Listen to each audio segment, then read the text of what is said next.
Hola amigos, ¿cómo están? Bienvenidos a otro episodio más de El Bazar de los Perdidos. Qué gusto saludarlos, qué gusto que me acompañen esta tarde para hablar un poco acerca de filosofía, y hoy tendremos un episodio pues muy ad hoc a las celebraciones que tuvimos recientemente en México, principalmente sobre pues el Día de Muertos. Y pese a que aquí en el país tenemos una forma muy peculiar de recordar a nuestros muertos, pues la muerte es un tema que es inherente a nosotros y que de manera consciente o no, pues está latente a lo largo de nuestra vida. Sin embargo, este tema, más que entristecernos, creo que le hace un poco de justicia a la tradición que tienen algunas de nuestras regiones en México, en donde celebran precisamente la muerte no como un hecho deseado, sino como una especie de resignación, una especie de trascendencia hacia otros planos, hacia otras posibilidades de ser, otras posibilidades de pues existir, ¿no? Hay mucho de utópico, mucho de metafísico también en este tema, que será bien interesante que hablemos, y para ello voy a utilizar a tres filósofos que a mí me parece que encierran y describen bastante bien lo que la filosofía ha pensado, ha reflexionado acerca de la muerte. Hablaremos de Epicuro, hablaremos de Spinoza y finalmente hablaremos de Heidegger. Cada uno de estos tres filósofos también componen parte de la historia de la filosofía. Desde Epicuro, que pertenece a los presocráticos, un filósofo bastante sencillo, y con esto no me refiero a que sea menos difícil, sino me refiero a que tiene cierta objetividad en su filosofar, pasando por Spinoza, que ya pues Spinoza nos da un pequeño y complejo recorrido acerca de su idea de vida, idea de muerte, su percepción acerca del quehacer humano, y una cosa maravillosa que Spinoza tiene también es pues la idea de Dios. Con Spinoza encontramos elementos muy interesantes que actualmente aún se siguen estudiando.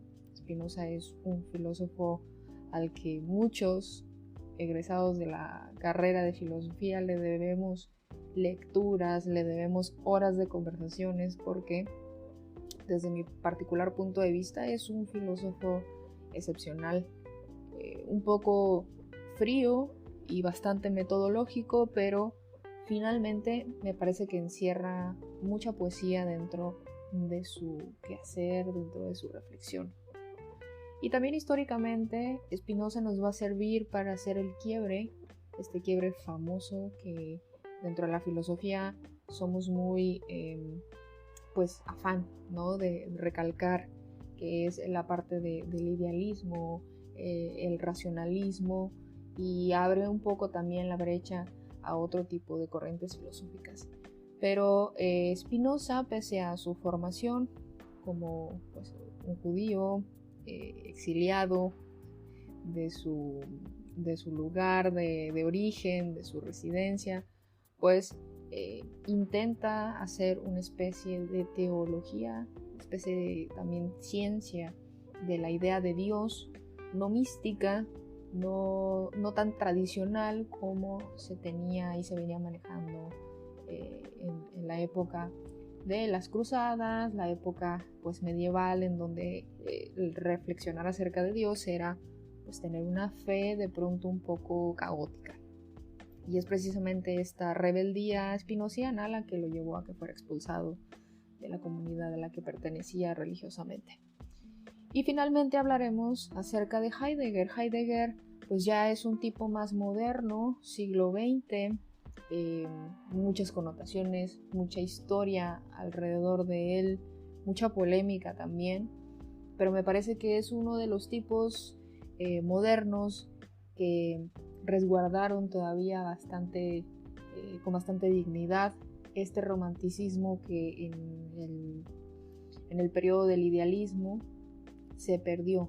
Heidegger consiguió hablarnos de cosas muy profundas, también inauguró una cosa maravillosa en torno al lenguaje, la forma en cómo podemos abordar ciertos temas pues ontológicos y fenomenológicos sin tener que pues enloquecer, ¿no?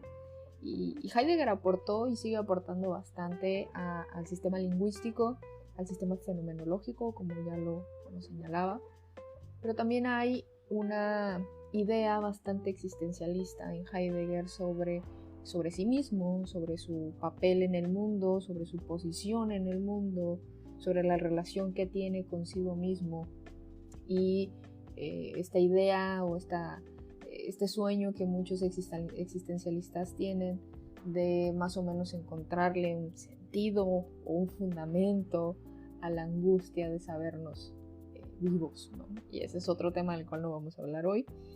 Pero empecemos con Epicuro. Empecemos con él, no sin antes hacer énfasis, hacer paréntesis en torno a una cosa muy romántica que tenemos los filósofos. Y con romántico no me refiero a un poema, una poesía, sino más bien como esta disposición que tienen ciertas personas para hablar desde el alma, para darle cierta apertura a temas que no son tangibles, pero que forman parte de la estructura psíquica del ser humano, que lo vuelve de pronto así como una cosa media poética. En ese sentido es en el que me refiero con romántico o romanticismo. Y sí, a veces somos bastante románticos los filósofos, y es que hay un buen número de filósofos que a lo largo de su vida coincidían en algo respecto a la muerte, y decían que la filosofía es una preparación para la muerte. Filosofar es prepararse para la muerte, o en su defecto también se le veía como una meditación sobre la muerte.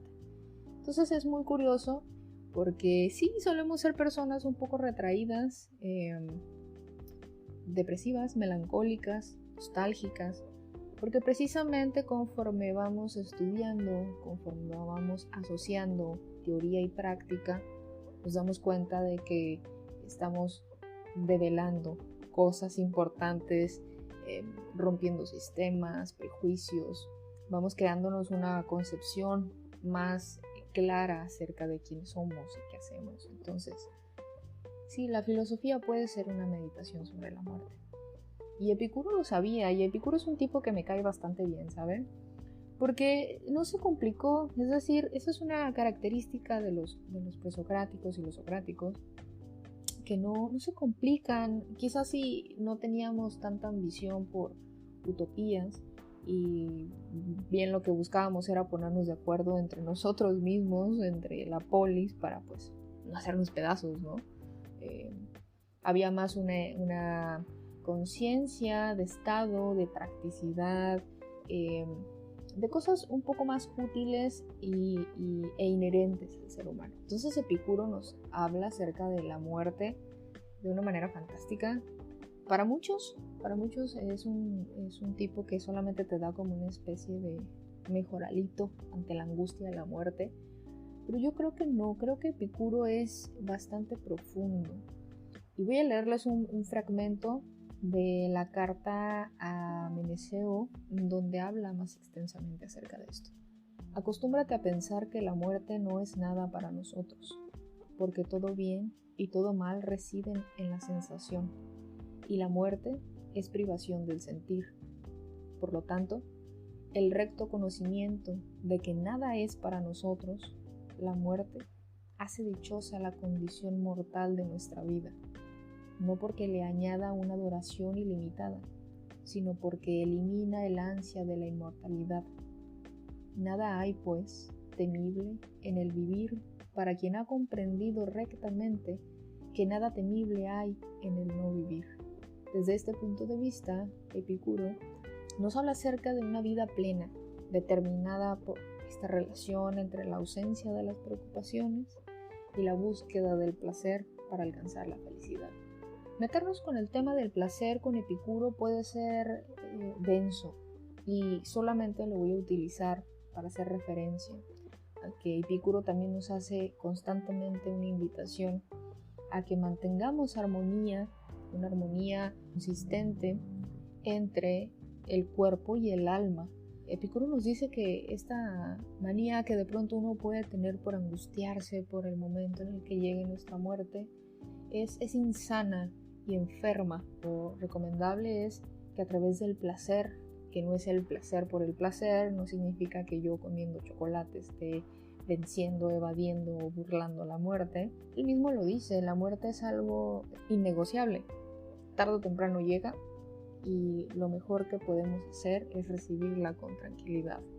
Es recibirla sabiendo que a lo largo de nuestra vida buscamos esos ciertos placeres que la felicidad misma da, porque hay una asociación ahí curiosa entre felicidad y placer. Epicuro nos da esa recomendación, ¿no? Hay que estar tranquilos, hay que mantener un equilibrio entre el cuerpo y el alma para tener un estado de dicha, para conseguir satisfacciones, para vivir a plenitud la felicidad de los momentos que tengamos y simplemente por el placer de sabernos vivos. Epicuro es un tipo muy maravilloso. A mí me pareció bastante apropiado sacarlo a tema porque creo que nos hace falta relajarnos un poco más con el tema de la muerte, pero lo iremos viendo también con los otros autores.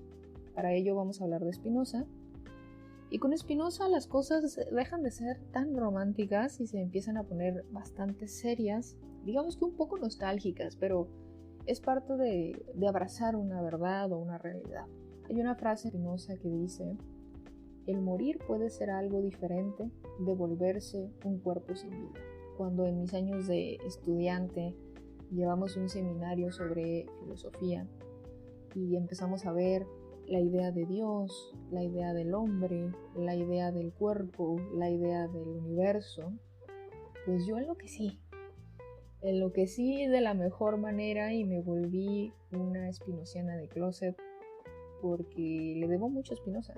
Principalmente le debo el ya no tener angustia por Dios, por los pecados, por la vida, por la muerte, por propósitos trascendentales que a veces uno se crea y se construye porque la realidad que está viviendo no nos satisface. Y no quiero decir que con esto he dejado de soñar, sino más bien he dejado de preocuparme por cosas que no me llevan a ningún lado, como es la idea de Dios, precisamente.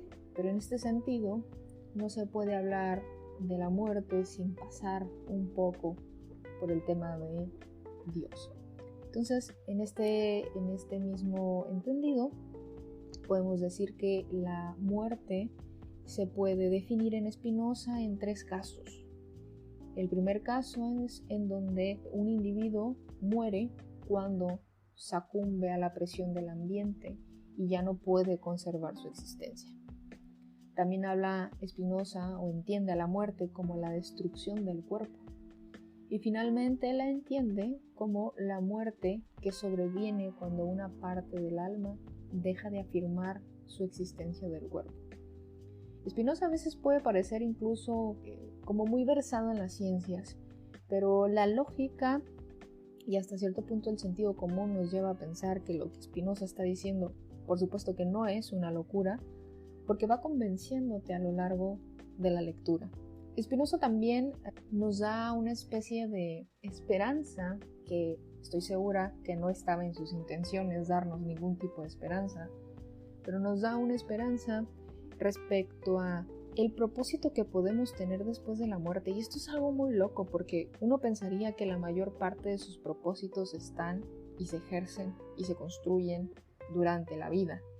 Pero Spinoza, en su idea totalitaria, unificadora, Spinoza dice que si todo lo que conocemos tiene un propósito, tiene atributos que compartimos con Dios, y entiéndase Dios como un todo, no es un humano, no es un tipo con barba que está en el cielo y está abrazando a su hijo, no es un hombre. Dios es absolutamente todo lo que hace posible que las cosas estén existiendo. Desde una piedra hasta un animal, hasta nosotros. Incluso hay una cosa muy mística en Spinoza, porque justamente dice que solo podemos hablar y filosofar de lo que tenemos cercano. Y lo más cercano y lo más honesto que podemos hacer es filosofar sobre las pasiones humanas, sobre el humano, sobre las personas. porque es hasta ahí donde llega nuestra capacidad de entender y de reflexionar. No podemos entender una piedra, no podemos entender un animal, no. Atributos, me refiero a el atributo de extensión, que es el cuerpo, la materia como la conocemos, y es el pensamiento, las ideas. Spinoza dice que el humano, las personas, tenemos dos tipos de atributos, que son estos dos que les menciono. Y pueden existir otro tipo de cosas, seres, que tengan más atributos, los que hemos leído a Spinoza, de creer que da esa posibilidad de que existan otras cosas, otros seres más avanzados que nosotros. Pero en este trabajo, en esta articulación que Spinoza suele hacer en su libro La ética demostrada según su orden geométrico, deja muy en claro que su intención es que no nos quede duda de nada. Y yo le creo a Spinoza porque realmente consiguió que yo le creyera. Y no es una cuestión de fe, aclarando, sino de como una satisfacción racional ahí. Entonces, en ese sentido, cuando uno muere, no está terminando un propósito, sino más bien muere el cuerpo o muere la psique, muere la mente, todo este bagaje ético, la percepción que tiene uno de uno mismo, y formamos parte de otra cadena de propósitos. Y yo cuando lo pensé dije, caray, ¿por qué jamás lo había reflexionado de esa manera? Es decir, en mis momentos de ociosidad y de mayor angustia pensaba, qué triste que después de morir uno ya no tiene nada que hacer, ¿no? Uno está ahí como simplemente reposando eternamente, esperando a que pues los gusanos se los coman, en el caso en el que el cuerpo haya ido a la tierra. Pero Spinoza es claro en esto y tiene mucho sentido, porque aún en esa precisión tan gráfica que hago de los gusanos comiéndose un cuerpo muerto, hay un ciclo que continúa. Y actualmente hay por ahí algunos documentales bien interesantes de los hongos. Si no lo han visto, les recomiendo que lo vean. Es un documental que está en Netflix. Y hay otros tantos por ahí que después les puedo compartir, donde precisamente nos hablan acerca del micelio y qué es y cómo funciona. Y pareciera que Spinoza de pronto revive y resuena en este tipo de ideas que, como lo dirían los amantes de la ciencia, está científicamente comprobado que estas cosas existen, ¿no? Las ramificaciones entre los hongos, cómo a partir de la muerte nace vida y tienen un propósito. Y en ese sentido, para ejemplificar un poco, Spinoza habla acerca de, digamos que la cadena consecutiva que hay después de morir. Si lo pensamos, nada de lo que ha existido en la Tierra ha salido de la Tierra. Todo permanece aquí, absolutamente todo permanece aquí. Nuestra basura se queda aquí, nuestros muertos se quedan aquí, y todos forman parte de una cadena de cosas. Como dato bastante random, podría comentarles que durante este tipo de reflexiones que teníamos en los seminarios de Spinoza, pues llegué a preguntarle a mi maestro, a mi mentor. Entonces podríamos decir que en las paredes de las casas hay restos de cuerpos de personas, y después de ciertas caras y gestos mi maestro terminó diciendo que sí, porque en ese sentido estricto, al formar parte de la Tierra, al ver restos de cuerpos por ahí en el mundo, al estar rodeado de gente muerta que no ha salido de este planeta, seguimos cumpliendo con funciones que son ya de un orden muy ocioso, de un orden muy metafísico. Esta idea unificadora, totalitaria, de que las cosas están existiendo y tienen un orden, podríamos pensar que no morimos y se acaba nuestro propósito de vida, continúa. Según Spinoza, tenemos otras tareas más importantes de que ocuparnos, como las broncas que tenemos diariamente entre nosotros mismos, humanos contra humanos, matándonos, haciéndonos daño, la tiranía, las pasiones. Estos son conceptos spinozianos bien interesantes. Y es esa invitación, es decir, una vez que Spinoza te ayuda a que tú ya no te preocupes y te angusties por qué es Dios y qué es, y si me va a castigar o no. Te dice, la muerte es la continuidad, ¿no?, de la vida. El morir puede ser algo diferente de volverse un simple cuerpo sin vida. Nos queda y nos reduce la angustia a un actuar ético y moral y político. Ocúpate de lo que entiendes. Eso es Spinoza. Ocúpate de lo que realmente entiendes.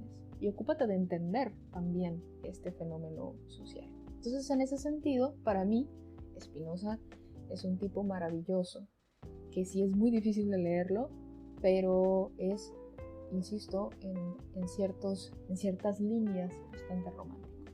Ahora pasemos a Heidegger. Y con Heidegger las cosas se ponen más densas.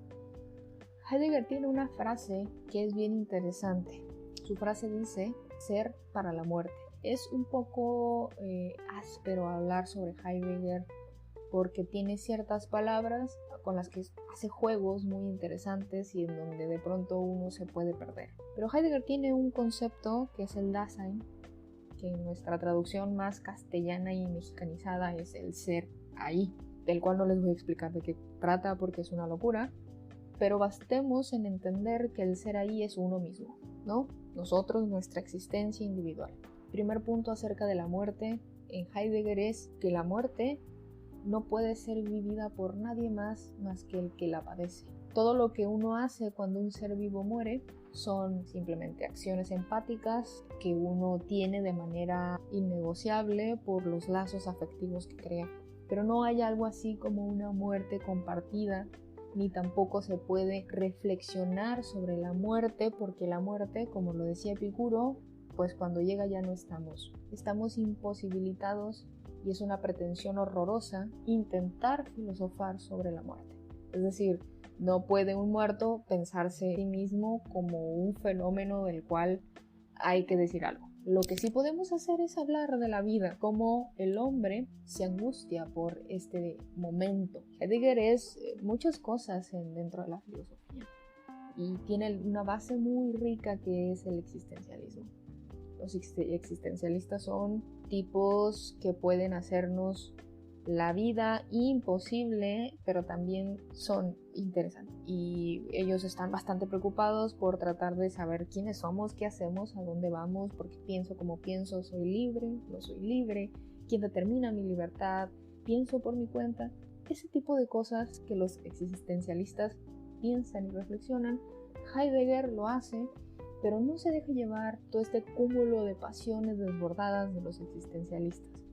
Heidegger es muy ordenado, tiene una obsesión muy graciosa con el lenguaje, porque él inventó sus propias palabras, juega con ellas, y gracias a este atrevimiento de Heidegger, el sistema lingüístico dentro de la filosofía crece. El ser ahí, esto que soy yo, esta existencia mía, es para la muerte. Y no significa que la muerte sea una desgracia, como una azarosa que de pronto llega y nos quita la vida. Para Heidegger, la muerte nace en el momento en el que nosotros nacemos. La muerte no es un fin de nuestra existencia. La muerte es la posibilidad de que nosotros estemos en un mundo y que ese mundo nos dé un ser ahí. El objetivo de reflexionar sobre la muerte para Heidegger es indiscutible. No podemos hablar de conceptos como la caída, el uno, la temporalidad, la propiedad, la libertad, conceptos muy heideggerianos, sin hablar acerca de la posición que tiene el Dasein, el ser ahí, la posición que tengo yo en el mundo. Y también habla acerca de que, pues, uno no puede llegar a ser todo lo que quiere ser porque no abrazamos nuestra finitud con honestidad. Nos hace rechazar al mismo tiempo nuestra vida.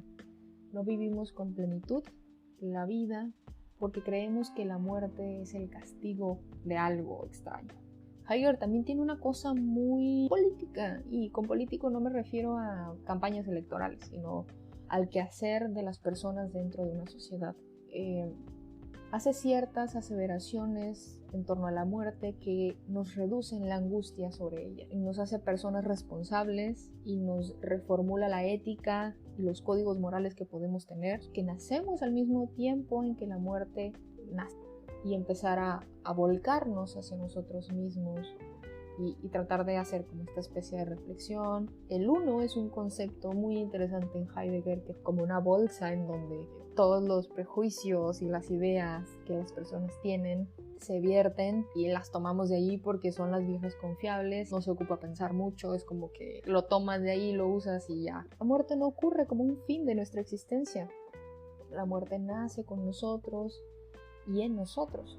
Y es por ella que estamos abiertos a un mundo que nos da un ser ahí, que nos da una posibilidad de vivir. El asuntillo que esta invitación, esta reflexión termina siendo más bien una invitación a vivir a conciencia sin el peso de la angustia por la muerte. Si hacemos una recapitulación desde Epicuro hasta Spinoza, hasta Heidegger, podemos ver que estos tres filósofos coinciden en esto.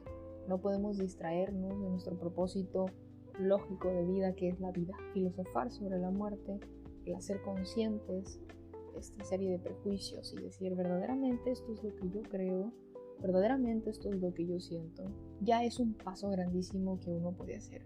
La filosofía hace eso, la filosofía sacude, la filosofía incomoda. La muerte no es un accidente, la muerte no es un castigo, es inherente a nosotros, es parte de nosotros. Y bueno, en México, decía al inicio de este episodio, tenemos esa peculiaridad, ¿no? En diferentes regiones del país vemos a la muerte con diferentes ojos, pero hay algunas tradiciones que han conciliado a la muerte, han superado los bordes de la angustia y el dolor y lo abrazan como un proceso en la vida. Dejamos el tema hasta aquí, espero que les guste, espero que lo compartan y pues en las redes sociales de El Bazar de los Perdidos me hagan saber qué les ha parecido y si hay algún otro tema del que les gustaría que hablara. Nos vemos hasta la próxima.